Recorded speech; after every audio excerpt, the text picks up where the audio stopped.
Növbəti orqanımız olacaqdır imtahana düşə biləcək hissələrdən göz. Əsasən də buradan qeyd etmək istəyirəm ki, kimin harda çətinlik çəkdiyi hissələr varsa, həm mənim üçün video çəkməyə fikir olsun, həm də ki sizlər üçün faydalı olar deyə videonun rəy hissəsinə qeyd edərsiniz. Gəlin vaxt itirmədən başlayaq. Deməli biz bilirik ki, görmə orqanımız vasitəsilə biz 98% məlumatları əldə edirik. Yəni görmə analizatorlar içərisində ən vacib olanlardandır. Digərləri də vacibdir. Ən çox informasiyanı biz alırıq gözlərimiz vasitəsilə.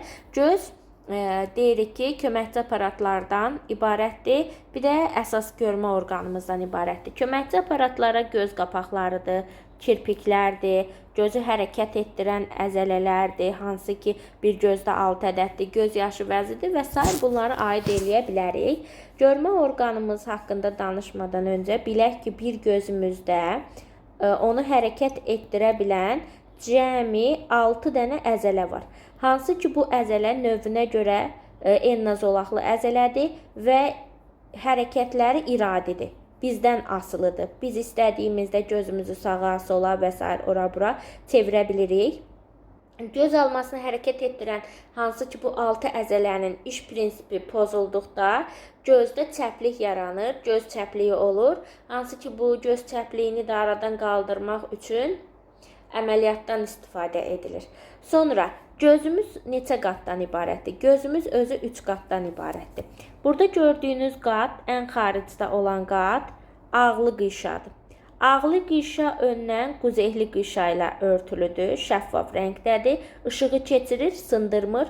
Sonra bu hissədə yəqin ki qabarcıq kimi olan hissəni görürsünüz. Bura ön kameradır, yəni hava kamerası kimi bir hissədir, o hissə boşdur. Növbəti ikinci qatımız damarlı qişadır. Burada damarlarla zəngindir, qan damarları ilə və sinirlər gəlir bu hissəyə. Belə desək, qan damarları ilə zəngindir gözümüz. Damarlı qişanın ön hissəsində quzeyli qişa durur. Hansı ki quzeyli qişada gözdə olan pigmentə görə həmin o quzeyli qişanın rəngi alır. Bu da şəxslərin, insanın gözünün rəngini müəyyən edir. Albinos olan insanlarda quzeyli qişada pigmentsizlik nəticəsində gözü qırmızı rəng görünür. Bu qırmızı rəng görünmənin səbəbi də orada qan damarlarının damarlı qişada görünməsidir. Quzeyli qişanın ortasında bir dəlik yerləşir, hansı ki bu bəbəkdir. Bəbəyin belə deyək də uzunluq və radial əzələləri var. Bunların yığılıb boşalması hesabına göz bəbəyi genişləyib darala bilir. Göz bəbəyinin genişləyib darala bilməsi saya əzələdəndir. Yəni iş prinsipi qeyri-iradidir. Bizdən asılı deyil. Bu gözümüzə düşən işığın miqdarından asılıdır. Əgər gözümüzə işıq çox düşürsə bəbək çox balaca, gözümüzə işıq düşmür, toran yerdə isə bəbək böyük olur ki, oradakı gələn şüaları tam şəkildə görə bilək. Sonra bəbəyin arxasında isə billur yerləşir. Billur çox qatlı epiteli, belə deyək də, epitelidən ibarət olan saya əzələ liflərindən ibarətdir. Bunun hərəkəti də qeyri-iradidir, yəni bizdən asılı deyil. Bu isə uzaqda olan cisimlərə, yaxında olan cisimlərə görə forma alır. Əgər sağlam bir insandan söhbət gedirsə, uzaqda olan cisimi görə bilməyimiz üçün bizim billurumuz yassı olmalıdır ki, uzaqdan gələn işığın şüaları azdır, onu az sındırsın. Yaxında olan cisimlər isə çox yaxında olduğuna görə onu sındırması çox şüa verdiyinə görə lap çox sındırmalıdır. Billur qabarıq olmalıdır. Bu billurun qabarıqlığı bizim gözümüzə görə dəyişir. Uzaqdakı əşyaya baxırıq, yaxındakı əşyaya baxırıq. Bu şəkildə.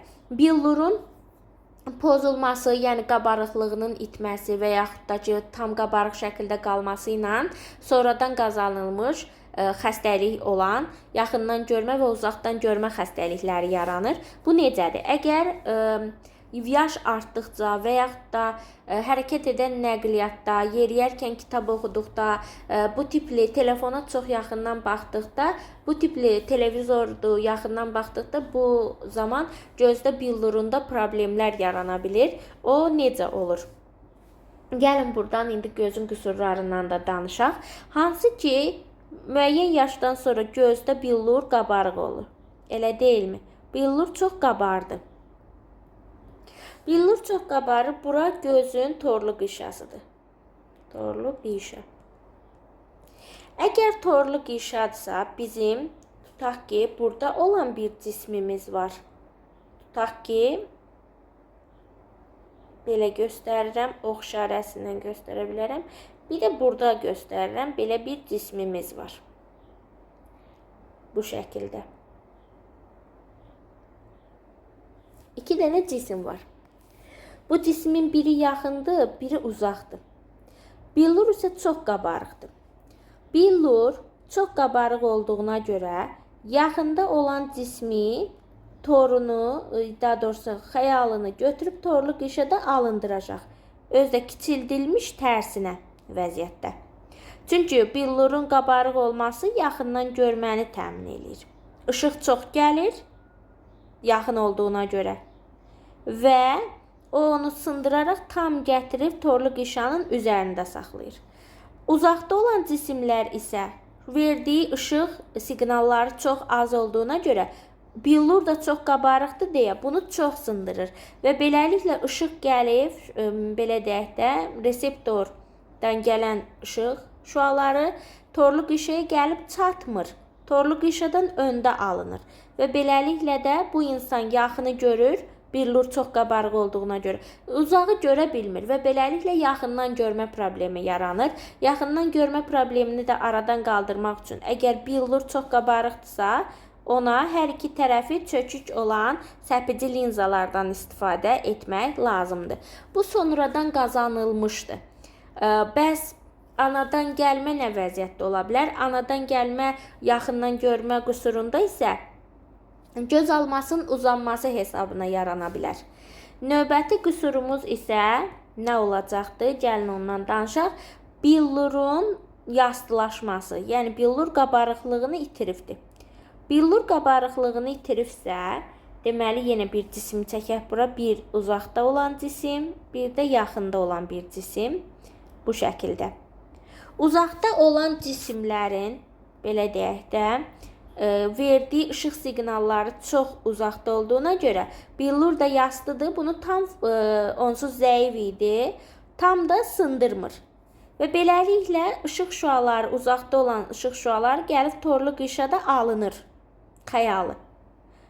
Lakin yaxında olan cisimlərin verdiyi işıq şüaları, deyək də, gözümüzə düşən siqnalları çox olur. Və billur çox qabarıq deyil. Yastı olduğuna görə bunun verdiyi bütün şüaları sındıra bilmir. Və beləliklə yaxında olan cismin xəyalı torlu qişanın arxasında alınır. Torlu qişadan arxada alındığına görə biz onu görə bilmirik. Və beləliklə billur yastı olduqda biz uzaqdakı cisimləri görürük. Beləliklə də uzaqdan görmə problemi yaranır. Bunu aradan qaldırmaq üçün biz hər tərəfi qabarıq olan toplayıcı linzalardan istifadə edirik ki, arxada alınan xəyal toplayıcı linzanın hesabına toplanıb torlu qişada alınsın. Beləliklə gözdə qüsur aradan qalxdı. Bəs anadan gəlmə olsa bu qüsur necə ola bilər? Göz almasının qısa olmasıyla əlaqədardır. Sonradan yarandıqda billurun formasına görədir. Anadan gəlmə olduqda isə göz almasının qısa və yaxud da uzun olmasına görə yaranır bu xəstəliklər. Daha sonra gördüyümüz hər hansısa bir cisimdən gələn şüalar deyirik ki, torlu qişada alınır. Hansı ki, torlu qişada, məsələn bu boyda bir cisimdirsə, bizim gözümüzün torlu qişasında kiçildilmiş tərsinə xəyalı alınır. Beynimizin müvafiq nahiyəsində, yəni ensə nahiyəsində isə özü boyda düzünə alınmış olur. Bunlara diqqət eləyək. Sonra gələk qüsurlardan danışdıq. A vitamini çatışmadıqda isə gözlərdə çöpcüklərin fəaliyyəti pozulur.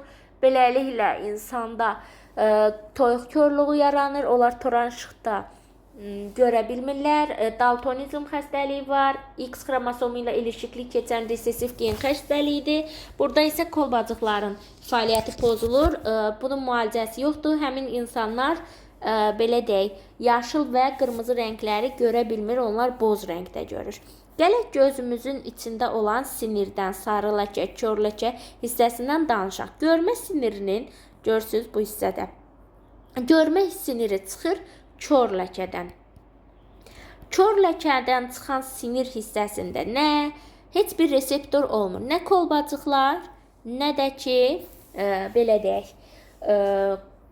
çöpcüklər olmur. Yəni, kör ləkə görmə sinirinin çıxdığı hissədə heç bir reseptor olmur. Kör ləkənin yan hissələri sarı ləkə adlanır. Sarı ləkə. Sarı ləkədə isə reseptorlar maksimum qiymətdədir. Sarı ləkədən uzaqlaşdıqca, bu hissələrə gəldikcə isə reseptorların miqdarı get-gedə azalır. Onda biz müqayisə eləsək, ən az və ən çox reseptorlar harda olur? Sarı ləkə ən çoxdur. Digər hissələr, bir də ən az hissə isə kör ləkədir. Yəni, görmə sinirinin çıxdığı hissədə reseptorlar olmur. Bu da göz haqqında qısaca məlumat.